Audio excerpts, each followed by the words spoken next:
Dear students, welcome to Social Science Tutorials. If you are new to our channel, then do subscribe so that you can get notifications for new videos. If you find this video useful, then like, share and comment. Last week we started discussing important questions for Open Book Examination 2020 for BA program, third year, Education Discipline. Now, in this presentation, I will discuss about Unit 4, which is Emerging Trends in Education. I will be bilingual in my discussion.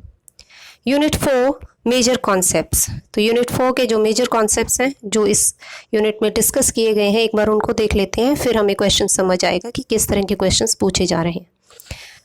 The first major point is discussed trends in higher education, process of globalization, liberalization and privatization, plus information, communication and technology, how they have impacted the higher education. यानी globalisation, liberalisation और privatisation का आपको पता होना चाहिए कि ये क्या प्रोसेसेस हैं. Globalization as a process, services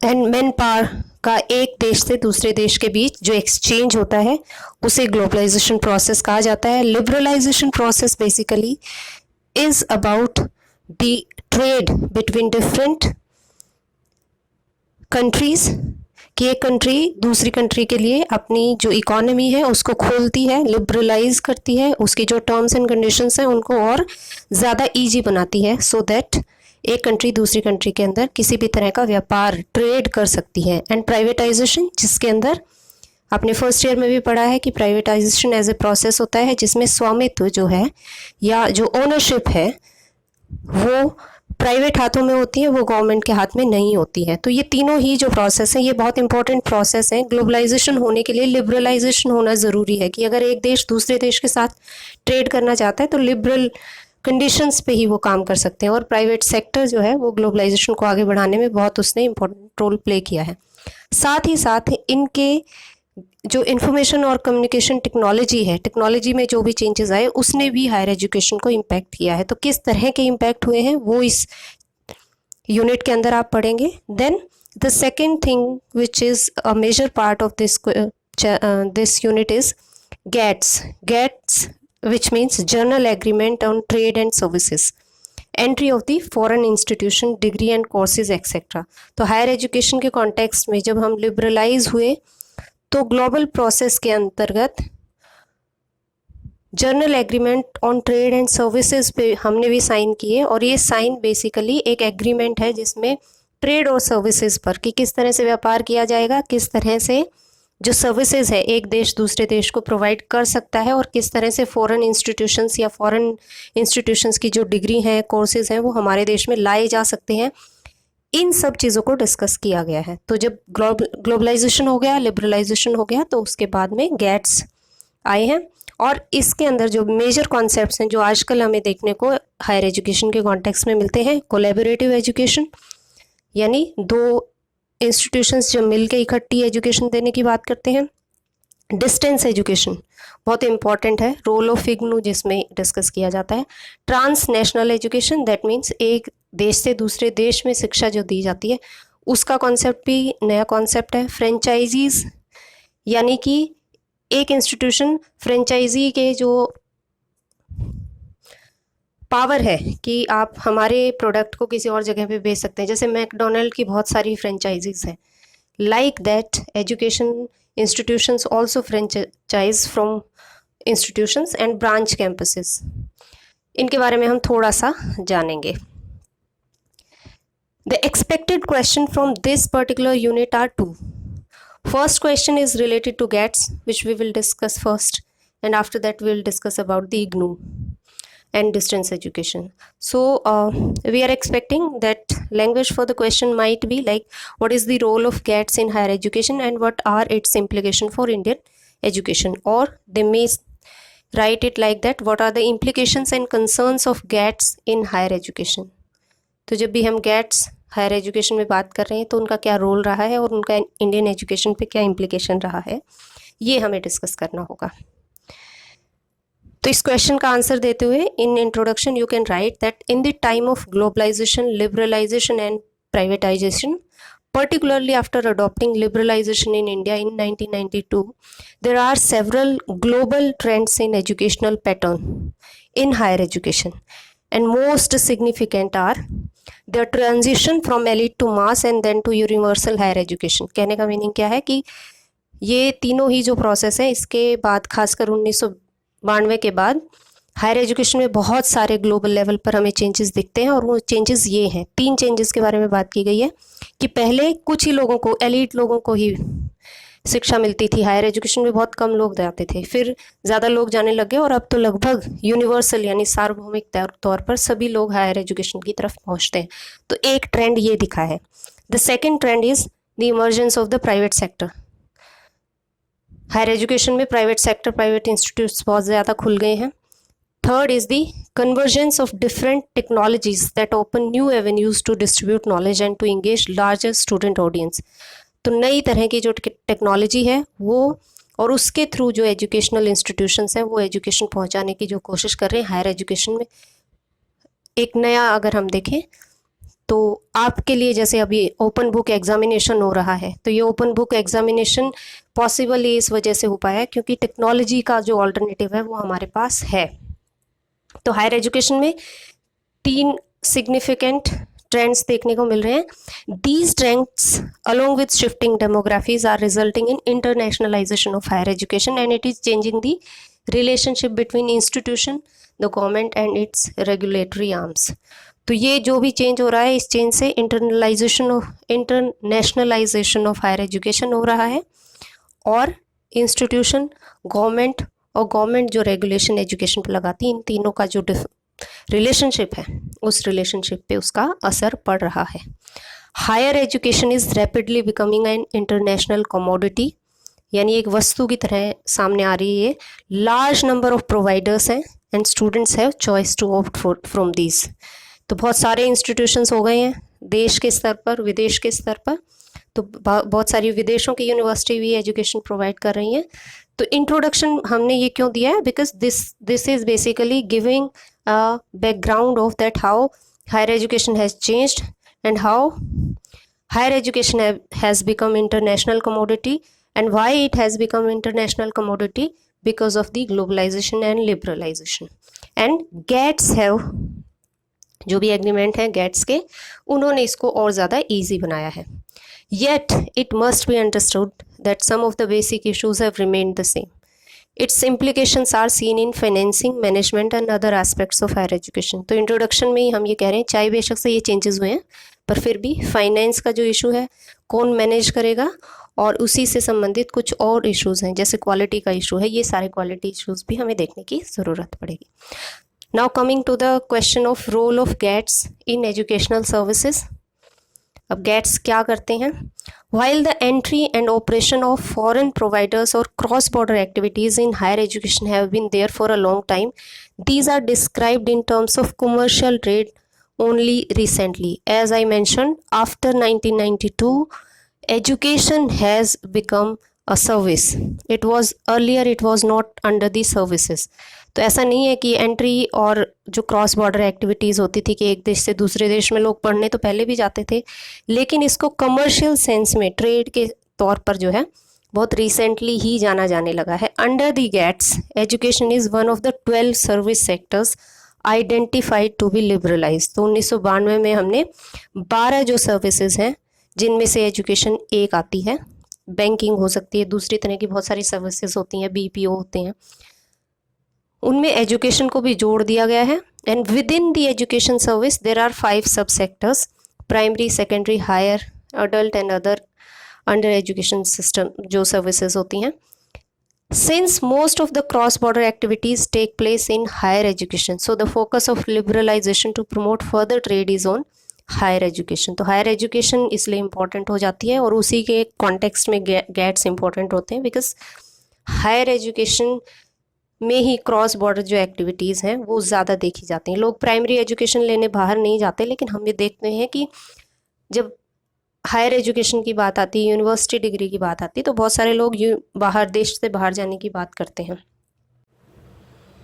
Coming to the trade in higher education services, we can say that there are 4 modes: mode 1, mode 2, mode 3, mode 4.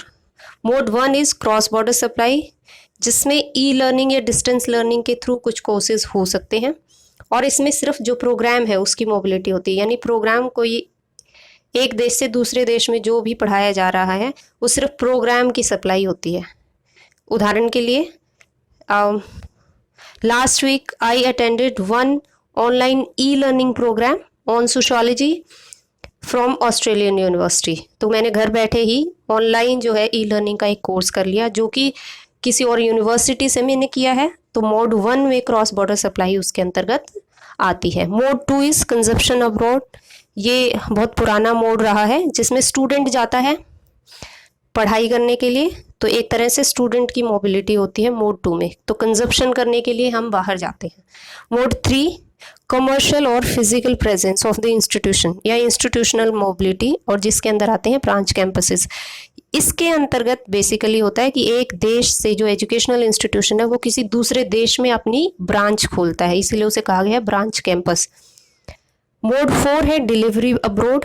इसका मीनिंग है कि जो एकेडमिक मोबिलिटी है, यानी जो फैकल्टी विजिट करती है इंस्टीट्यूशंस दूसरे इंस्टीट्यूशन को। तो जैसे अगर हम ये कहें कि कोई अमेरिकन यूनिवर्सिटी है, उस अमेरिकन यूनिवर्सिटी से कोई प्रोफेसर दिल्ली यूनिवर्सिटी में आके पढ़ाता है, तो वो डिलीवरी अब्रोड है, और एकेडमिक मोबिलिटी उसके अंदर भी होती है।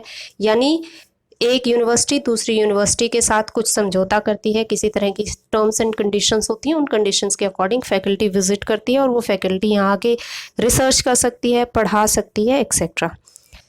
इन 3 मोड में से ज़्यादा प्रॉब्लमेटिक कोई मोड 1, मोड 2 और मोड 4 नहीं है। मोड 3 जो है वो ज़्यादा ऐसा मोड है जिसमें कुछ इश्यूज आते हैं। क्योंकि इसके अंदर कमर्शियल या फिजिकल प्रेजेंस के लिए इंस्टीट्यूशन को अपना ब्रांच कैंपस दूसरे देश के अंदर खोलना पड़ता है, और जब आप पूरा ब्रांच एक नया खोलते हैं तो उससे रिलेटेड बहुत सारे जो इश्यूज हैं वो कहीं ना कहीं आते हैं, कि कैसे खोला जाएगा, कौन कौन सी डिग्रीज दे पाएंगे, कैसे वो फैकल्टी को रिक्रूट करेंगे, ये सारे इश्यूज उसके अंतर्गत आते हैं। Now coming to the critical points related to GATS. ये सारे पॉइंट्स वो हैं जब अगर आते हैं आपका क्वेश्चन में ये पूछा जा रहा है कि क्या कंसर्न है, किस तरह के इश्यूज हैं, किस तरह के चैलेंजेस हैं, तो उसमें ये पॉइंट्स ज़रूर आप डालेंगे। There is a lack of consensus and many misgiving on liberalization under the GATS framework. For instance, there is a perception that the commitment under GATS would put an end to the public subsidies with adverse consequences for the quality and affordability of higher education। तो ये माना जाता है जब GATS के अंदर education जो है वो एक कमोडिटी हो गई है, बाहर के इंस्टीट्यूशंस भी देश के अंदर आने लग गए हैं, इंडिया के अंदर भी जो प्राइवेटाइजेशन है वो बहुत ज़्यादा बढ़ गया है। तो जिसके चलते लगातार हम ये देखते हैं कि जो पब्लिक सब्सिडी है, यानी सरकार जितना पैसा एजुकेशन पे खर्च करती है या सब्सिडी देती है, किसी तरह के रिजर्वेशंस देती है, वो सब चीज़ें ख़त्म हो जाएंगी। Second critic of the GATS claim that steering capacity of a nation state in higher education would be weaken due to GATS. The choice to deregulate and liberalize the higher education market is a deliberate choice of a national government, which by doing so many intentionally reduce its steering capacity। इसका कहने का meaning यही है कि जैसे जैसे higher education के लिए हमने लिबरलाइज कर दिया है और डीरेगुलराइज किया है, यानी अपनी जो बहुत सारी कंडीशंस थी उन कंडीशंस को हटा दिया है कि बाहर से जो इंस्टीट्यूशंस हैं वो डिग्री दे सकते हैं, वो अपने कैंपस यहाँ खोल सकते हैं, दूसरे जो इंस्टीट्यूशंस हैं उनके साथ कोलैबोरेशन कर सकते हैं। तो इन अ वे जो नेशन स्टेट है, जो भी देश हैं, वो अपनी जो पावर है कंट्रोल करने की एजुकेशन सिस्टम पे कि वो कैसे फैलेगा, किस तरह की क्वालिटी होगी, एक्सेट्रा, तो उस कैपेसिटी को वो लगातार वीक करते जा रहे हैं। ये एक बहुत इम्पॉर्टेंट क्रिटिकल पॉइंट है गेट्स को लेके। साथ ही साथ जैसा हमने कहा कि थर्ड पॉइंट जो है उसमें कैंपस खोलना पड़ता है, तो immigration requirement, foreign currency controls, non recognition of degree obtained abroad into national equivalence etcetera are also issues of concern. कि भाई अगर हमने मान लीजिए किसी बाहर की यूनिवर्सिटी से कोई कोर्स किया है, उस कोर्स की मान्यता होगी या नहीं होगी, तो फॉरेन जो यूनिवर्सिटी है वो किस किस तरह की रिक्वायरमेंट रखता है, कैसे बाहर जाने से संबंधित या दूसरी जगह पे कैंपस खोलने से संबंधित जो बहुत सारी जो कंडीशंस हैं वो कंडीशंस कहीं ना कहीं कंसर्न है। The diversity of academic structure and variety of academic institution, their recognition, accreditation and approval process is very complicated. ये भी है एक issue. Then the lack of recognition of academic qualifications. मान लीजिए कोई यूनिवर्सिटी हमारे यहाँ ब्रांच कैंपस खोले हुए है और उससे हमने यूनिवर्सिटी डिग्री ले ली है, लेकिन वो डिग्री लेने के बाद वो भारतीय जब कहीं पे भी हम अप्लाई करते हैं तो वो एकेडमिक क्वालिफिकेशन अगर रिकग्नाइज ही नहीं है तो उसे हो सकता है कि इंडियन इंस्टीट्यूट जो है एजुकेशन वाले या तो वो फर्दर एजुकेशन के लिए ना माने या फिर नौकरियों में भी उसे डिग्री की तरह रिकग्नाइज ही ना करें। तो ये भी एक इशू है। Concerns over the quality of educational providers and the risk of seeing degree mills sprouting in A liberalised environment. तो दूसरा जो पॉइंट है वो ये भी है कि ये जिस तरह के जो एजुकेशनल प्रोवाइडर्स हैं, ये प्रोवाइडर्स की क्वालिटी क्या होगी उसके ऊपर किस तरह से हम एक कंट्रोल रखेंगे, या फिर ऐसा तो नहीं है कि कहीं ये सिर्फ और सिर्फ जो है डिग्री पैदा करने वाले नई सारी, जैसे मिल में होता है बहुत सारी चीज़ें लगातार बनती रहती हैं, तो वैसी डिग्री मिल्स ना बन जाएं। ये भी एक इम्पॉर्टेंट कंसर्न है। Now coming to the conclusion. In conclusion, the greater transparency and policy predictability in higher education would help in achieving a higher level of bound liberalization commitment under the GATS that would be beneficial to all stakeholders in higher education. तो conclusion में हम ये कह सकते हैं कि ज़्यादा से ज़्यादा ट्रांसपेरेंसी होनी चाहिए, पॉलिसी प्रिडिक्टेबिलिटी होनी चाहिए, जिससे लिबरलाइज जो कमिटमेंट हैं वो तो हो ही रहे हैं, लेकिन साथ ही साथ जो स्टेक होल्डर्स हैं हायर एजुकेशन के, अब वो स्टेक होल्डर्स कौन हैं? जो एजुकेशन ले रहे हैं, तो स्टूडेंट्स हैं, टीचर्स हैं, हायर एजुकेशन इंस्टीट्यूशंस हैं, वो सभी को बेनिफिट मिले। तो ट्रांसपेरेंसी होनी चाहिए और पॉलिसी कहीं ना कहीं एक पॉलिसी बनाई जानी चाहिए। और इसी कंसर्न में the foreign education institution bill 2010 India की तरफ से इंडियन पार्लियामेंट ने अभी इनेक्ट किया है, जिससे entry of foreign university in our country for providing education, ये कहीं ना कहीं वो जो एंट्री है उसका एक्रीडिएशन है, उसके एफिलिएशन के जो ऊपर अभी हमने इश्यूज डिस्कस किए हैं, उन सब चीज़ों को देखेगा।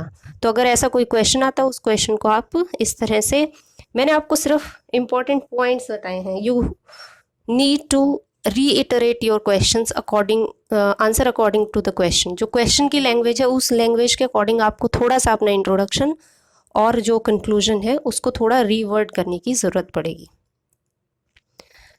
Coming to the expected question number 2, इस चैप्टर से बहुत बार जो है ये क्वेश्चन बना है, what is distance education and what is the role of IGNOU in expansion of higher education, और how IGNOU is bringing revolutionary change in the expansion of mass education. या हिंदी में कहें तो डिस्टेंस एजुकेशन क्या है और रोल है क्या है इसमें इग्नू का, या भारत में जो मास एजुकेशन बहुत सारे लोगों तक एजुकेशन पहुंचाने में इग्नू का क्या रोल है। Now coming to the what is distance learning. Distance learning और distance education is the education of students who may not always be physically present as educational institution like you. जैसे आप लोग भी फिजिकली एजुकेशनल इंस्टीट्यूशन में नहीं होते हैं, तो आपको डिस्टेंस मोड में ही एजुकेशन दी जा रही है। डिस्टेंस एजुकेशन, ओपन एजुकेशन दोनों ऑलमोस्ट बराबर ही होती हैं, क्योंकि दोनों ही मोड जो है डिस्टेंस के ही मोड हैं।